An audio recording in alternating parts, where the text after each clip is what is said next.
Hello friends, आज हम लोग 12th सीबीएसई बोर्ड की जो फर्स्ट पोइम है वो करेंगे। फ्लैमिंगो बुक की ये पोइम है my mother at 66, written by Kamala Das. Kamala Das was an Indian English poet और इस पोइम के through she was just telling the beautiful bond between a mother and a daughter. ये अपने बारे में वो पोइम बता रही है। A day when she spend time with her mother when she was going back to Cochin airport and her mother was accompanying her. What she felt on that particular day. This poem depicts all of those things. Let us see the poem. Driving from my parents' home to Cochin last Friday morning, I saw my mother beside me, doors open mouth, her face ashen like that of a corpse. Poetess इसके अंदर clearly बता रही है कि उस time के ऊपर when she was staying with her parents and going to Cochin airport because of her responsibilities of her duties she has to go back. Her mother accompanied her to the airport in the car. Suddenly she looked at her mother and she saw that her mother, who was sitting beside her, she dozed off. उसको नींद आ गई. Her mouth was open. Her face ashen. Ashen क्या होता है? डल हो जाना, पीला हो जाना. Like that of a corpse. Corpse क्या होती है? Dead body.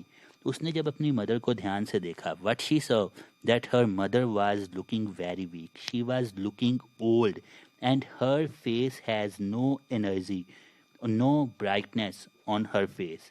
She was just looking like a dead body. She was not dead at that time. लेकिन जब उसने देखा तो उसको ऐसा ही लगा कि उसके मदर के चेहरे के ऊपर कोई भी एनर्जी नहीं है. तो उसकी जो मदर थी वो पूरी एक डेड बॉडी की तरह लग रही थी. And realised with pain that she was as old as she looked. उस टाइम पे उसको पेन के साथ ये रियलाइज हुआ that her mother is looking as old as her age. कि जैसे जितनी ओल्ड वो एज में हो गई है उतनी ही ओल्ड उसने दिखना शुरू कर दिया है. That was the fear of approaching and, death का. पोइट के मन में ये भी जो थॉट्स थे वो आने लगे कि शायद उसकी मदर की जो डेथ है वो अप्रोच कर रही है. But soon put that thought away. But no child want to think this about their parents. तो उसने अपने वो थॉट को साइड पे कर दिया and looked out at young trees printing the merry children spilling out of their homes. Here, poetess very beautifully contrasts the youth with the old age. She started looking out of the window of God, and what she found out there, the young trees sprinting. यहाँ पे poet जो है वो young trees के साथ compare कर रहा है old age को. यहाँ पे old age में her mother was sleeping, young trees जो young यूथ होता है वो रनिंग करता है, इंजॉय करता है. The merry children spilling out of their homes. Large number में जो मैरी हैप्पी चिल्ड्रन थे they were coming out to play. The poetess was realising her और remembering her own childhood. But after the airport security check standing a few yards away, I looked again at her, van pale as a late winter moon. लेकिन जब poetess जो थी वो airport security check पे पहुंची, कुछ दूर खड़ी थी, उसने दोबारा से अपनी मदर की तरफ देखा. And again she looked that her mother was looking wan. Wan means very weak. उसकी मदर जो थी वो बहुत वीक लग रही थी due to old age. Pale as a late winter moon. और उसका जो चेहरा था बिल्कुल पेल, बिल्कुल पीला पड़ गया था, जैसे कि विंटर मून जो होता है जो कि डल होता है.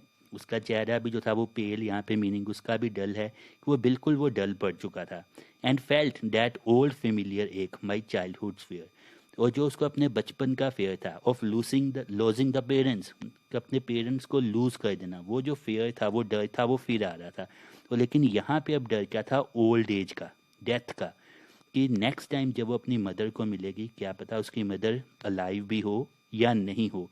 That fear was coming into her mind. That is why she compared here her mother with the late winter's moon. कि विंटर मून जो कि डल होके खत्म होने वाला होता है. Okay, so in the last stanza, but all I said was see you soon Amma. All I did was smile and smile and smile. उस टाइम के ऊपर पोइटस जो थी उसने एक होप, एक उम्मीद दिखाई। Then said to her mother, "See you soon, Amma." That mother, "I will see you. I will meet you soon." Even she realized maybe she will not get a chance again to meet her mother. But there was a hope, and she smiled and looked with smile at her mother. That was a survival hope for her mother, that soon they will meet again. This was a very beautiful poem where it has been beautifully depicted that then is inevitable, death is inevitable, it would come. The children realize their responsibilities towards their parents, but due to their jobs, their responsibilities of work or their own home, they have to leave sometime. Now let us see the word meanings. First is doze, doze mean nap. Second is ashen, ashen mean pale, पीला पड़ जाना, जैसे उसकी mother का face लग रहा था. Then third is sprinting, sprinting is running और shooting out. Then spilling, to move out in great number, ये चिल्ड्रन के लिए यूज़ किया गया था जो बाहर खेलने के लिए आए थे, जो यूथ को रिप्रेजेंट कर रहा है. And fifth is van, van is week. Again जब एयरपोर्ट पे उसने अपनी मदर को देखा तो वो बहुत वीक लग रही थी. अब पोइटिक डिवाइसेस जो यूज़ हुए हैं इस पोइम में. First is imagery. Imagery is when writer want to create an image in readers mind. जब राइटर चाहता है कुछ व्यूज़ दिखा के कि ये इमेज क्रिएट हो रीडर की माइंड में. यहाँ पे पोइम में यूज़ किया गया मैरी चिल्ड्रन स्पिलिंग आउट. जो हैप्पी चिल्ड्रन थे they were coming out, they were enjoying out.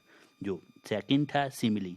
Simile when we compare something by using like और एज. जब हम कंपेयर करते हैं लाइक या एज लगा के. Face ashen like a corpse. यहाँ पे पोइटस ने अपनी मदर के फेस का किसके साथ कंपेयर किया था, एक डेड बॉडी के साथ, कॉप्स के साथ, लाइक लगा के. Third is personification, when a non living thing is compared with a living thing. Young trees sprinting. Trees जो हैं वो नॉन लिविंग होते हैं, उनको यूथ के साथ कंपेयर किया गया जो कि एक पर्सोनिफिकेशन है. नेक्स्ट जो फोर्थ आपका पोइटिक डिवाइस है that is repetition. Smile and smile and smile. Poet ने रेपिटेशन यूज़ किया जिसमें वर्ड्स जो हैं वो रिपीट हुए हैं. Last is metaphor, when a comparison is made without using like और as. Children spilling out. Spilling out होता है बाहर निकलना, जिस तरह से पीस बाकी चीज़ें होती हैं वो आती हैं. I hope that you must have understood this poem. If you have any queries, you can write in the comment section. Thank you very much.